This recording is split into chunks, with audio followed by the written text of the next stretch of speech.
नमस्कार दोस्तों, मैं हूं आरजे रेक्स और फिट जोधपुर के एक नए एपिसोड में एक और फिटनेस मेडिकोस के साथ मैं आज हूं। आप हैं डॉक्टर सुमन गालवा जी, आईवीएफ और गायनी एक्सपर्ट हैं आप श्री राम हॉस्पिटल में। जी मैम। यस।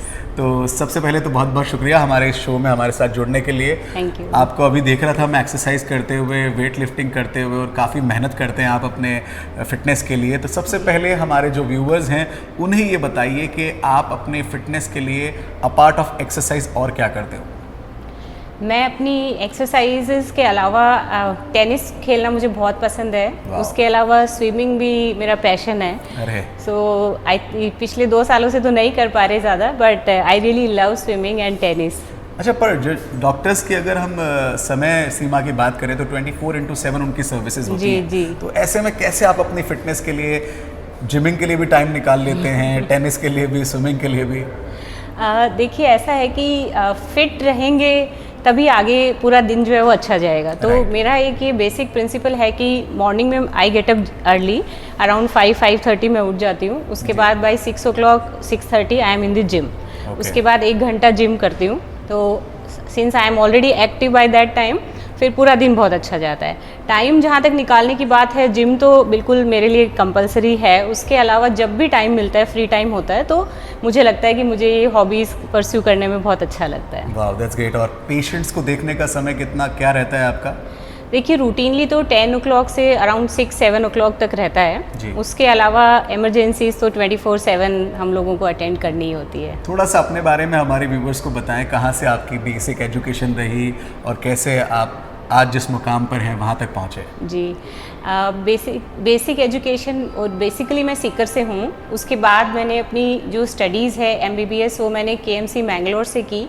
फिर मैंने दिल्ली से गायनी में डिग्री हासिल की मौलाना आज़ाद मेडिकल कॉलेज से। उसके बाद बॉम्बे से मैंने इनफर्टिलिटी और IVF में ट्रेनिंग की, और उसके बाद पिछले करीब 8-9 साल से मैं जोधपुर में ही श्री राम हॉस्पिटल में अपनी सेवाएं दे रही हूँ। IVF का जब भी जिक्र करते हैं तो कई सारे संशय रहते हैं लोगों को कि कितना सक्सेस होगा, कितना नहीं होगा। आपका क्या मानना है? क्या परसेंटेज रहता है जनरली? सक्सेस रेशो कितना रहता है? जी देखिए, सक्सेस जो है वो पेशेंट टू पेशेंट वेरी करता है। इट्स लाइक जो सक्सेस रेट्स बनती है वो तो लाइक थाउजेंड्स ऑफ पेशेंट्स को लेके कैलकुलेट करते हैं, और हर पेशेंट टू पेशेंट वेरी करता है, बिकॉज एज डिफरेंट होती है, हर किसी का रीज़न डिफरेंट रहता है इनफर्टिलिटी का। बट एवरेज अगर बात करें तो इट्स अराउंड 60%। ओके, 60% रहता है। और अगर आपसे ये पूछा जाए कि सजेस्टेड एज क्या होगी अगर किसी को IVF का ट्रीटमेंट लेना हो, तो सजेस्टेड एज आप क्या बताते हैं? देखिए, एज ऐसा है कि अगर मैरिज को 1 ईयर हो गया है तो उसके बाद सबसे पहले तो अगर 1 ईयर तक कपल ट्राई कर रहा है, प्रेगनेंसी नहीं हो पा रही है, तो सबसे पहले तो इमीडिएटली उनको डॉक्टर से कंसल्ट करना है, बेसिक इन्वेस्टिगेशंस कराने हैं। अगर रिपोर्ट्स ऑल आर नॉर्मल तो वो नॉर्मल ट्रीटमेंट के लिए 2 to 3 ईयर्स तक और वेट कर सकते हैं। अगर कोई ऐसी प्रॉब्लम है जिसके लिए हमें लगता है जैसे पेशेंट का एग रिजर्व ऑलरेडी बहुत कम हो गया, जैसे मैरिज ही लेट हुई है, 35 ईयर है, तो उस केस में हम 1 साल भी वेस्ट नहीं करना चाहेंगे। तो जो एज है वो डिपेंड करता है। 35 ईयर के बाद तो अर्ली डिसीजन लेना है IVF का। उससे पहले भी अगर कोई ऐसी रीज़न है कि हमें लगता है कि अगर लेट करेंगे तो और चांसेस कम होते जाएंगे, तो उसको जल्दी ही लेना है ट्रीटमेंट को। ऐसा नहीं है कि IVF एक लास्ट रिसोर्स है, वो तो लास्ट ऑप्शन है, ऐसा नहीं है। अगर आपने टाइमली ट्रीटमेंट लिया है, 2-3 साल तक और रिजल्ट नहीं मिल रहे, तो डेफिनेटली IVF एक बहुत अच्छा ऑल्टरनेट है। तो जनरली लोग जो हैं वो आखिरी निर्णय के रूप में IVF को लेते हैं। एग्जैक्टली। ओके, अगर मैं बात करूं आपके फिटनेस को लेकर, तो आपका डाइट प्लान जो है वो क्या रहता है? डाइट्स में आप कोई स्पेशल कुछ लेते हैं या फिर रूटीन जो खाना है वही? स्पेशल तो मैं ऐसा कुछ नहीं है। बेसिकली मेरा ये रहता है कि हर चीज़ प्रॉपर प्रोपोर्शन में हो। कैलोरीज़ का थोड़ा सा ध्यान रखना है कि आपने बहुत एक्सेस अमाउंट में कुछ नहीं लेना। बाकी खाती मैं सब कुछ हूँ, ऐसा कुछ नहीं है। प्रोटीन्स थोड़ा सा ज़्यादा लेने की कोशिश करती हूँ। शुगर्स जो एकदम रिफाइंड शुगर्स हैं वो अवॉइड करने हैं। ओके, और जैसे आप गायनी एक्सपर्ट भी हैं, तो महिलाओं को स्पेशली प्रेगनेंसी के वक्त किस तरह का खाना लेना चाहिए? क्या प्रेफरेंस होनी चाहिए उनकी? देखिए, प्रेगनेंसी के दौरान जो है बॉडी की रिक्वायरमेंट कैल्शियम को लेके, आयरन और प्रोटीन्स, ये 3 चीज़ों को लेके बढ़ जाती है। तो कैल्शियम के जो रिच अपने कॉमन सोर्सेज जैसे मिल्क और मिल्क प्रोडक्ट्स हो गए, पनीर हो गया, कर्ड हो गया, इनका अमाउंट बढ़ाना है। प्रोटीन में दाल, एग्स, ड्राई फ्रूट्स है, they have to increase that. Fruits, जो भी सीजनल फ्रूट अवेलेबल है, सारे फ्रूट्स उनको खाने होते हैं, तो यही चीज़ें उनको जो है वो प्रेगनेंसी में हेल्प करती है। और कोई स्पेसिफिक एक्सरसाइज जिन्हें आप सजेस्ट करना चाहें? प्रेगनेंसी में regular walking is very compulsory, basic exercise है। उसके अलावा आप अपर बॉडी एक्सरसाइजेज रूटीनली कर सकते हैं। फिर योगा है, there are some particular stretching exercises जो पेल्विक मसल्स को रिलैक्स करती है और नॉर्मल डिलीवरी में हेल्प करती है, तो वो सारी प्रेगनेंसी में रूटीनली करनी चाहिए। और फिजिकली प्रेग्नेंट लेडी को भी एक्टिव रहना चाहिए, वो जितनी एक्टिव रहेगी हेल्दी रहेगी प्रेगनेंसी, और कॉम्प्लिकेशंस के चांसेस कम होंगे। ये बहुत इंपॉर्टेंट बात है कि अगर आप प्रेग्नेंट हैं तो आप थोड़ा एक्टिव रहिए, रेस्ट ज़्यादा ना करिए। जी बिल्कुल बिल्कुल। हाँ, there are very rare indication, जब आपको डॉक्टर ने ही अगर सजेस्ट किया है कि आपको रेस्ट करना है, that is different, but otherwise 99% you have to be active. यहाँ पर हम ये भी कह सकते हैं कि जब आप प्रेग्नेंट हैं तो आप अपने डॉक्टर के द्वारा कंसल्ट की गई बातों को ज़्यादा फॉलो करें, बिल्कुल। क्योंकि बॉडी टू बॉडी प्रेफर करता है कि किस तरह की सावधानी आपको उस पर्टिकुलर टाइम पे रखनी होती है। अगर मैं आपसे बात करूँ सुमन जी, तो आपका डे क्लॉक कितने बजे स्टार्ट होता है? I already told like 5 o'clock I get up. Okay. फिर usually I try to do some yoga and सूर्य नमस्कार मुझे बहुत पसंद है, और थोड़ा बहुत अगर 10-15 मिनट भी निकाल पाऊँ तो मेडिटेशन करने की कोशिश करती हूँ। उसके बाद आई कम टू जिम। उसके बाद जिम के बाद तो फिर रूटीन एक्टिविटीज़ के बाद में हॉस्पिटल एंड पेशेंट्स ये सब। कई बार ऐसा होता है ना कि लाइक जिम मिस हो गया, किसी कारण से हम योगा नहीं कर पाए, at that day how you ensure your fitness? That day I feel really bad. Generally ये तभी होता है जब हमारी नाइट कॉल्स होती है, अदरवाइज तो आई मेक श्योर कि आई गो टू जिम, बट जब नाइट कॉल्स होती है उसके बाद नेक्स्ट डे पॉसिबल नहीं हो पाता है, तो बहुत ख़राब लगता है, बट कोशिश करती हूँ कि एटलीस्ट 2-3 सूर्य नमस्कार तो कर ही लूँ घर पे। हाँ, सूर्य नमस्कार जो है एक संपूर्ण व्यायाम माना जाता है, और अगर वो आप प्रोमिनेंट ढंग से कर ले तो वो भी कहीं ना कहीं आपका कोई एक्सरसाइज अगर मिस भी हुआ है तो उसको वो कहीं ना कहीं कवर कर ही लेता है। अगर मैं बात करूँ खान पान की, तो जोधपुर का जो फूड है बहुत रिच होता है, तो फिर ऐसे में कैसे कंट्रोल करते हो आप? मुझे खुद को स्वीट्स बहुत पसंद है, स्पेशली जो अपने शहर में मिलती हैं, जो पुरानी सिटी की जो मिठाइयाँ हैं, आई रियली लव देम। तो वो मेरे सामने आती तो मैं ज़्यादा कंट्रोल नहीं कर पाती हूँ, और अदरवाइज बस ठीक है, पर खा लिया, बट वर्कआउट करते हैं तो कैलोरीज बर्न हो जाती है। बट आई मेक श्योर कि मैं जंक फूड बहुत कम खाऊँ, बिकॉज मुझे ऐसा पर्सनली लगता है, और even I have read at many places कि जो भी ये पैक्ड फूड है, जंक फूड है, चीज़ वगैरह हैं, ब्रेड्स है, बर्गर्स हैं, these are much more harmful than जो अपनी जो हलवाई की मिठाइयाँ हैं, या जो अपने मिर्ची बड़े वगैरह हैं, ये हाँ ट्रेडिशनल जो लोकली मेड है ना, वो इतनी आपको हार्मफुल नहीं है बॉडी के लिए। So it's not that bad, so you can have. यहाँ थोड़ा सा अपने को मौका मिल सकता है कि अपन अपने जो शहर के जो मिष्ठान भंडार है वहाँ का थोड़ा थोड़ा कभी कभी खा सकते हैं, ज़्यादा नहीं खाना है। ज़्यादा के लिए तो मैम भी नहीं कह रही हैं, ये यही कहना चाह रही है कि अगर आप ज़्यादा इनटेक लेते हैं तो उसके अकॉर्डिंगली फिर एक्सरसाइज भी बहुत लाजमी होता है।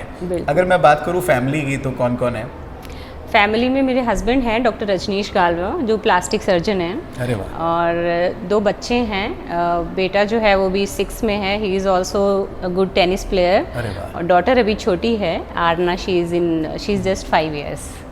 हमारे देश में नारी जो होती है ना, उसके कई अवतार होते हैं, तो आप अपने आप को फिट रखती हैं, दैट्स वेरी गुड, बट आप अपनी फैमिली को फिट रखने के लिए क्या करती हैं? बच्चों को, हस्बैंड को कैसे मोटिवेट करती हैं? हस्बैंड को तो देखिए ज़बरदस्ती खींच के जिम लाना पड़ता है, to be very frank, because उनका शेड्यूल जो है मुझसे भी ज़्यादा हेक्टिक है, but he also tries to come, और otherwise also I keep motivating him. Friends के साथ में he goes for volleyball, medical college में ये लोग गेम्स खेलते हैं।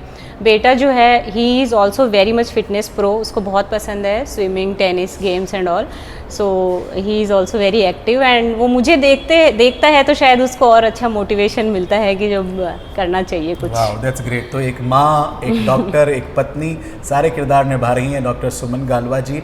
IVF और गायनी से संबंधित कोई भी अगर आपको परेशानी है तो आप मैम से मिल सकते हैं श्री राम हॉस्पिटल में, जैसा कि मैम ने अभी शुरुआत में अपने आउटडोर टाइमिंग के बारे में भी आपको मेंशन किया था। मैं अगर आपसे आपके अब तक के अनुभव की बात करूं तो हमारे इस वेस्टर्न राजस्थान में, स्पेशली जोधपुर में, किस तरह की गायनिक प्रॉब्लम ज़्यादा आती हैं, या IVF को लेकर अभी भी अवेयरनेस कितनी है? आईवीएफ को लेके अवेयरनेस हाँ पिछले 2-3 सालों में कुछ बढ़ी है, बट अभी भी बहुत कम है। स्पेशली जो अपने बाड़मेर, जैसलमेर, ये जो एरियाज़ हैं इनमें तो बिल्कुल भी नहीं है अभी भी। लोगों को लगता है कि आईवीएफ जो है एक बहुत ही कॉम्प्लिकेटेड और बहुत अजीब सी प्रोसेस है और बहुत सारी भ्रांतियां हैं इसको लेके। तो इसीलिए हम लोग time to time awareness programs करते रहते हैं, सो दैट लोग समझें कि ये जो है एक नेचुरल प्रोसेस की तरह ही है और इससे होने वाले बच्चे बिल्कुल नॉर्मल बच्चों की तरह ही होते हैं और वो टाइमली अपना ट्रीटमेंट ले। ताकि देखिए ऐसा है कि जब आप माता पिता बनने का सुख सही एज में लेंगे तभी आप बच्चे को भी प्रॉपर बड़ा कर पाएंगे। जब आप 40-45 ईयर का होने के बाद आप आईवीएफ करवाते हैं तो वो आप वो जो आपका जो गोल्डन पीरियड है वो आप ऑलरेडी मिस कर रहे हैं। गायनिक प्रॉब्लम्स में महिलाओं में एक तो यही एनीमिया की प्रॉब्लम ज़्यादा रहती है, बिकॉज उनके जो डाइट है वो प्रॉपर नहीं होती है। ज़्यादातर लोग जो हैं वो आयरन रिच डाइट नहीं लेते हैं, तो इसलिए हीमोग्लोबिन उनका कम रहता है। और अगर कोई प्रॉब्लम होती है जैसे एक्सेस ब्लीडिंग की प्रॉब्लम है ड्यूरिंग पीरियड्स या कोई और भी इशू है, तो फीमेल्स घबराती बहुत हैं, जल्दी से फैमिली को बताती नहीं है और वो उस टाइम बताती है जब वो बिल्कुल ही उनका हीमोग्लोबिन 4-3 ऐसे पहुँच चुका होता है। तो ये जो है वो काफ़ी कॉमनली हम देखते हैं। तो यहाँ मैम और हम आपसे यही कहना चाहेंगे कि कोई भी तकलीफ़ अगर उसके प्रारंभिक लक्षण में उसका ट्रीटमेंट ले लिया जाए तो जल्द से जल्द ठीक होने के चांसेस जो हैं वो बढ़ जाते हैं।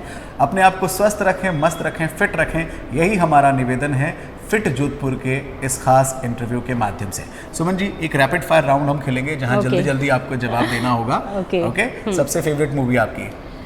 शेरशाह। अभी तो favourite actor? Favourite actor okay, Rajneesh ji के अलावा?